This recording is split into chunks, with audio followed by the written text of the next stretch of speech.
존경하는 국민 여러분, 개혁신당 이준석입니다. 어제 저는 저희 당 전체 당원과 지지자 그리고 국민 여러분께 문자 메시지와 이메일을 발송했습니다. 거듭 말씀드렸습니다. 비상계엄에 책임이 있는 세력으로의 후보 단일화는 이번 선거에 없습니다. 저를 응원해 주시는 모든 분들께 또렷하게 응답하겠습니다. 끝까지 싸워서 이기겠습니다.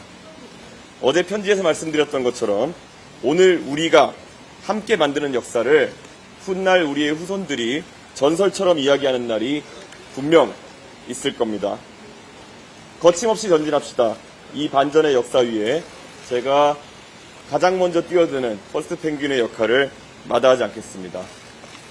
국민 여러분, 최근 며칠간 민주당이 급발진 버튼을 누른 듯 가짜뉴스를 퍼뜨리면서 저를 몰아붙이는 이유가 있었습니다. 오늘 공개된 갤럽의 여론조사에서 저 이준석과 김문수 후보의 경쟁력 격차가 1% 정도로 줄었습니다. 관건은 추세입니다. 지난 조사에서 29%였던 저희 양자 대결 지지율은 이번 조사에서 40%로 퀀텀 점프를 했습니다. 동탄의 기적을 만들었던 바람이 다시 불고 있습니다. 이 추세대로라면은 아마 오늘 진행된 조사에서는 제가 김문수 후보를 뛰어넘을 것이고 아마 내일 조사에서는 이재명 후보를 뛰어넘는 조사 결과가 나올 수도 있을 것입니다. 여론조사 공표 전 마지막 조사에서는 10% 이상 뒤처져 있다가 실제 개표 결과에서는 3% 차이로 지난 동탄에서 당선됐습니다. 민주당은 그때의 악몽이 두려울 것입니다. 민주당에게는 악몽이지만 국민에게는 그것이 희망입니다. 동탄의 기적이 대한민국의 기적으로 되살아나는 그런 순간이 다가오고 있습니다. 국민 여러분, 김문수 후보로는 이재명 후보를 이길 수 없다는 사실을 이제 국민의힘 모두가 잘 알 것입니다.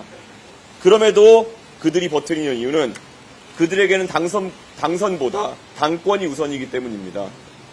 한덕수 총리와 단일화하겠다는 공약으로 후보가 됐던 김문수 후보는 목적을 달성하자마자 그 약속을 무시했고 국민의힘 후보가 된 다음에도 난데없이 저와의 단일화만 주구장창 얘기하면서 대국민 가스라이팅을 계속하고 있습니다. 단일화 이외에는 내세울 곳이 없는 후보라는 것이 증명되고 있습니다. 제가 이재명 후보의 무능과 무식, 반지성을 파헤쳐서 반사이익을 얻는 것 외에 김문수 후보가 지난 선거운동 기간 동안 스스로 이룬 것이 대체 무엇입니까? 전광훈 목사를 풀어달라고 눈물 흘리는 영상이 돌아다닌 것 외에 김문수 후보가 보여준 국가 경영의 비전은 무엇입니까? 비전이 없어서 겨우 생각해낸 것이 단 이재명이라는 기치 아래 역사 속으로 사라져야 했을 이낙연, 전광훈과 같은 이상한 재료들을 모아다 잡탕밥을 만들려고 하는 것 아닙니까? 둥근 사각형, 따뜻한 아이스 아메리카노처럼 존재할 수 없는 물건을 팔기 때문에 이재명 후보에 비해 비교 우위도 없는 것입니다.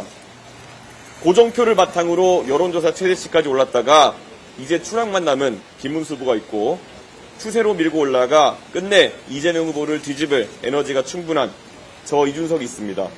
국민의 선택은 분명할 것입니다. 이준석만이 이재명을 잡을 수 있다는 판단이 빠르게 확산되고 있습니다.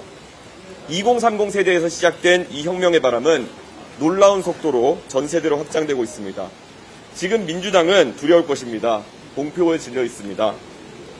국민 여러분, 비상계엄에 책임이 있는 정당 국민의힘은 이번 대통령 선거에 후보를 낼 자격이 없는 정당입니다. 국민 모두가 아마 동의할 사항일 겁니다. 그럼에도 윤석열 탄핵에 반대하고 전광훈 목사의 자유통일당 대표를 지냈으며 부정선거 음모론에 빠져있던 분을 후보로 내세웠으니 이것은 기본적으로 국민에 대한 예의가 없다고 할 수 있습니다. 원내 189석의 부패 골리앗 이재명을 막을 수 있는 방법은 단 하나뿐입니다. 압도적으로 새로운 다윗이 나서야 합니다. 계엄 세력도 포퓰리즘 세력도 모두 밀어내야 합니다. 이제 더 이상 김문수 후보를 선택할 그 어떤 명분도 남지 않은 상황에서 이제는 국민 여러분께서 대한민국을 위한 결단을 내려주십시오. 이준석입니까? 이재명입니까? 이준석이 만들 나라와 이재명이 망칠 나라의 차이는 분명합니다. 대한민국을 중국보다 기술 경쟁력 있는 혁신국가로 거듭나게 할 것인가? 중국과 대만 사이에서 시에시에만 하다가 국제사회에서 완전히 고립되는 나라로 전락할 것인가? 바로 그 차이입니다. 보수와 진보를 가리지 않고 최고로 실력 있는 사람들이 모여 토론하고 타협하는 정치로 갈 것인가? 서초동, 광화문, 시청, 여의도로 갈려서 전쟁 같은 대결을 반복하는 국가로 갈 것인지 바로 그 차이입니다. 대통령을 두려워하는 나라가 아니라 대통령과 언제든지 토론할 수 있는 나라를 만들겠습니다. 총통이 아니라 국민의 시대를 만들겠습니다.